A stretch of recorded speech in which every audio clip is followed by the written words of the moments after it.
Welcome, welcome, welcome, gentlemen. Back to this, the third video in the 5-video series on how to practice, how to prepare for a 5-day fasting challenge. And so we're getting ready in just a few days here to engage as a group in this 5-day fasting challenge. First video was an introduction to the 5-day fasting challenge. Video number 2 was about how to prepare yourself physically and mentally for this 5-day fasting challenge. Today, we're gonna go over the actual fasting template, or when you feast and when you fast during these 5 days. I mentioned in a previous video that we're not going to just jump right into a 5-day fast, although you can. But this is the process to slowly build you up to the capacity for prolonged fasting. This is sort of a get the ball rolling, get your feet wet, get a little experience, get off of the addiction to consumption, always stuffing our face with foods, and also to build some discipline. So like I mentioned, the benefit to fasting are myriad. And of course, we all are here for we love to see the physical benefit, right? This is a strength training channel, Strength Camp. I'm Yo Elliott, strongman. So we like to live life on the periphery. I think it's amazing. You know, it's great to be strong, to be fit, to look good. But what this fasting template will also do is strengthen your character, strengthen your resolve, strengthen your soul, if you will. And that's why it's such an ancient, timeless practice for being the strongest version of yourself. That's why I love fasting. So why don't we jump right into it by having me explain what you guys are going to do over the course of the next 5 days, and I'll sort of interject some of my other ideas that may support you. So we're going to begin on a Monday, right? So have your last ketogenic or high-fat, protein, low-carb meal on Sunday. I typically have my last meal, which is usually a protein shake with coconut milk. That's just what I love. About 8 o'clock p.m. So I'm going to kind of use that as an example, but you may stop eating on Sunday at 6 p.m. It really doesn't matter, but be definitive. Choose an endpoint. Say Sunday night, you know, after you had a wonderful day on Sunday, watching football or going to church or whatever you do on your Sundays on the Sabbath, right? And then say 6 o'clock, 8 o'clock, whatever it is, you cut off, eat no more food, you can drink water, right? And then it begins, because on Monday, you're going to practice your very first NOMAD. NOMAD means no meal a day, as opposed to OMAD, which many of you have heard of, which is 1 meal a day. This very first NOMAD will be monumental for you in your life, particularly if you're American, you live in an affluent country. Most people have not gone to bed their entire lives without skipping a meal, without having a meal. This is going to break a lot of fear in you, and that's why I begin with just this one NOMAD. And I want to pause for a moment, and I want to point out the significance of the achievement of going to bed hungry.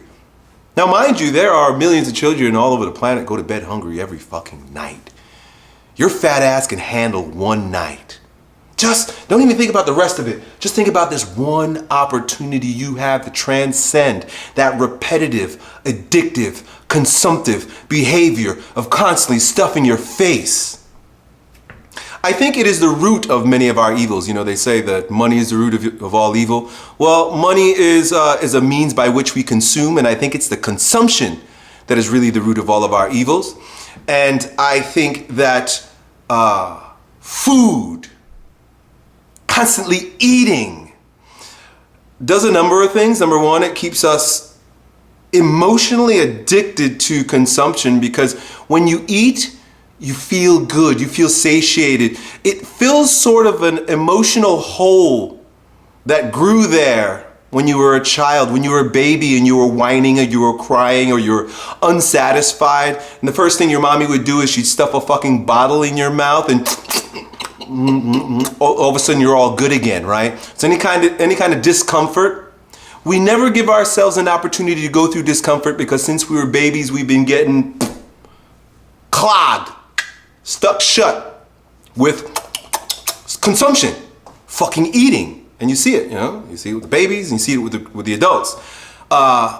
3 meals a day. A lot of people, they wake up in the morning, if they don't have their meal or their coffee, they're hangry, which is just another way of describing being a bitch.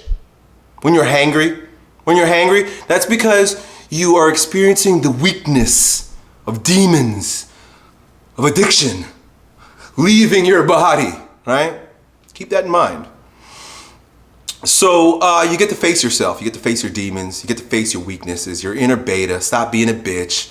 You don't get a meal, you don't eat. Mama's not coming to put her titty in your mouth. Get over it. Lunchtime's going to pass. You may start having little headaches. Ooh.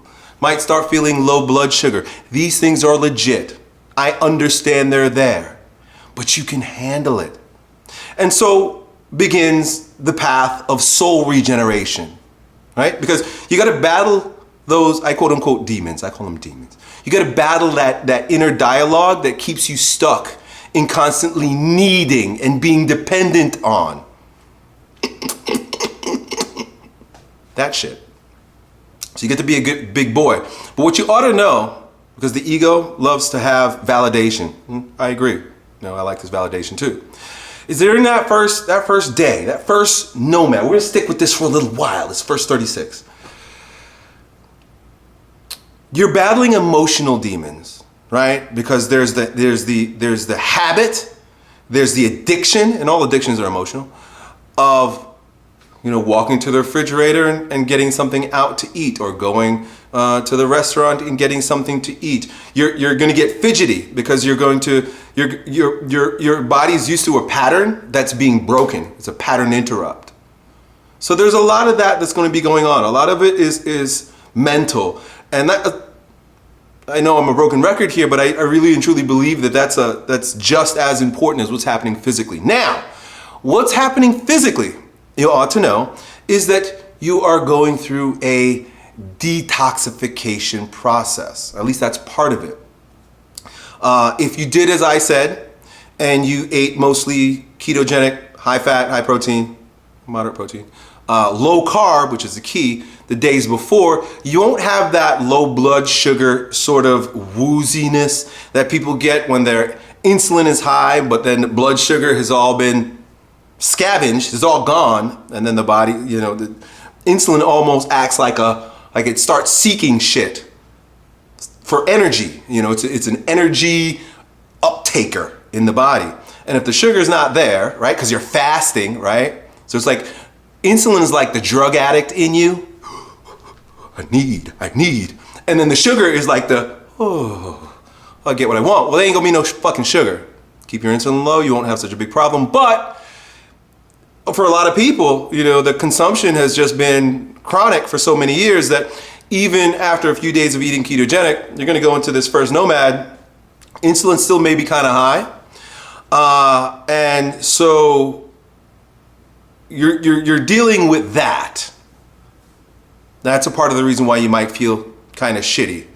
But then the other thing that happens is when you stop consuming, you stop digesting. Digestion requires a lot of freaking energy from the body. It is energy intense. And so, you're taking a lot of food, but you're using a lot of energy to burn that food up.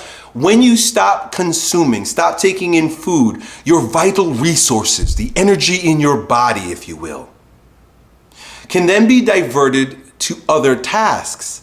And right at the top of that task list, right, after trying to get the food out of your body's going to prioritize that a lot of times, most of the times, because there's food in here. You got to deal with it, right? You got to get it out, really, ultimately, is to detoxify your body from all of the garbage from the consumption that you've been, and even if you're eating a quote unquote normal diet, your body then begins a detoxification process that will make you start feeling kind of shitty. Now, there are a lot of people that they question whether this detox is really happening or not. You can do your own research and you can decide whether or not. It makes perfect sense to me. It rings as logical. It makes sense. We do consume constantly, and we do consume a lot of things that our body wants to get rid of. That's why we've got so many liver problems and shit of that nature. And when you stop eating, it makes sense that, let me put it this way. Here's a really good example I heard. If you want to fix a road, right? There's a road out in front of my house. Looking at this fucking road, and it's all in shambles. You want to fix that road. You want to bring that road back to life. You want to bring that road back to its strongest self, that pothole-ridden, fucked up road. You got to stop traffic. It's the first thing you got to do. You can't have cars coming back and forth while you're trying to fix the potholes, right? Well, your body works the same way. When your body wants to go back to repairing, and detoxification is just a word that sort of like precedes repairing. You got to get rid of this shit, right? If you're going to fix this road, you got to sweep off all of the broken pieces and get them out of the way, right? All these broken pieces of concrete, you got to get them out of the way. That way the repair can begin. Well, the same thing in your body. You can't keep eating food at traffic. You got to stop the traffic. Your body can then, all this medication that you had been taking, pesticides, herbicides, fungicides in the food, so on and so forth, pollutions, plastics, all that shit. Your body then is like, okay, let's get rid of some of this shit since there's no more traffic. We gotta start cleaning up, right? And then a few days later, which we're not even gonna talk about right now, then the repair process begins. That's what they call autophagy and stem cell. Apparently fasting stimulates stem cell activity production, shit like that. So you're gonna be battling during this first 36 hours. That's why I'm spending some time on it. Those emotional demons of consumption and an addiction, and physiologically, you're gonna be going through sort of a detox process. I'm gonna do a whole Q&A series after this, but there's so much more to be said with regard to detox, because some people are toxic as fuck. And that, and I'm not saying that to make light, but I mean, if you've been taking medication, I have family members who've been taking medication for decades. That's synthetic, it's unnatural, it's stuff that the body will store in the body fat, it'll store in your tissue, some of it gets stored in the brain. And when you start going into this fasting process, it could take a very long time for your body to get rid of a lot of the toxins. I used to have amalgam fillings. They're all white now, but if you guys remember some of my old videos, I'd be shouting because I talk like this. My tongue looks purple, I don't know why, because I think of the lighting where I'm at. But anyway, you would see, all these, so the metal, the toxic heavy metals, those get stored in the body too. And so we are being bombarded with toxins from everywhere. And some people it's gonna take longer than others. Some people are gonna suffer a lot longer than others. And this is all about being fucking tough. This is all about stop being a bitch, stop being a baby, man up, do what's right, what's good for your body and your soul. But at the same time, I'm gonna make sort of a caveat that if you get into this process and you're detoxing hard and you feel horrible, the way to modulate that is by eating once again. Eating doesn't make you feel better, at least physiologically. Eating does not make you feel good physiologically. Emotionally, yes, that's why we like sugar and candies and cakes and yummy things like that, treats. It's emotional that makes you feel good. When you eat during a fasting process and you're starting to feel better because you eat, it's merely because you're stopping the detox process. So you're detoxing, you're purging, you're feeling like shit, your breath is getting bad. These are some of the symptoms. Your breath might start getting bad. And then you eat, you take in some food, and then the detox process stops. So like the guys fixing the road, right? They were fixing the road and it was kind of painful. They stopped fixing the road. So you just basically stopping the detox process. Understand that. I learned this from Arnold Ehret, that good nourishing food is not what makes you feel good. What feels good is having a clean, healthy, vibrant, vital body that's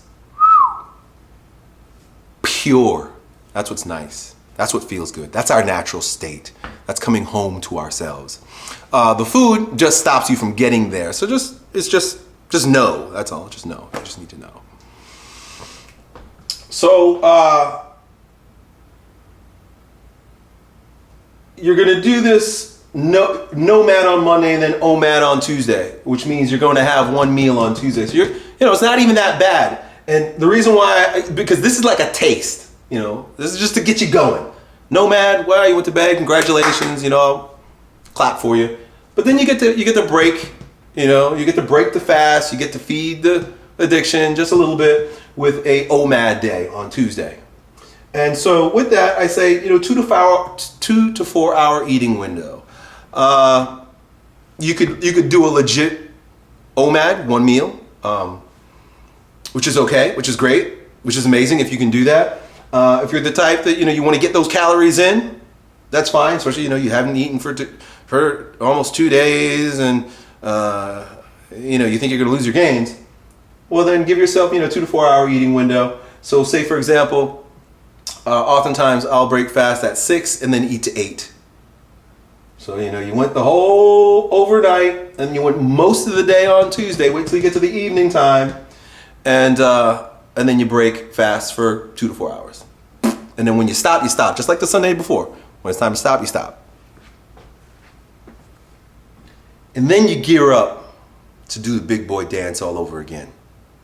And that means NOMAD on Wednesday, NOMAD on Thursday, OMAD on Friday evening. Because I know everybody loves Friday. Thank God it's Friday, right? Where you're going to go to TGI Fridays and have some fried pickles and IPA beer, something like that.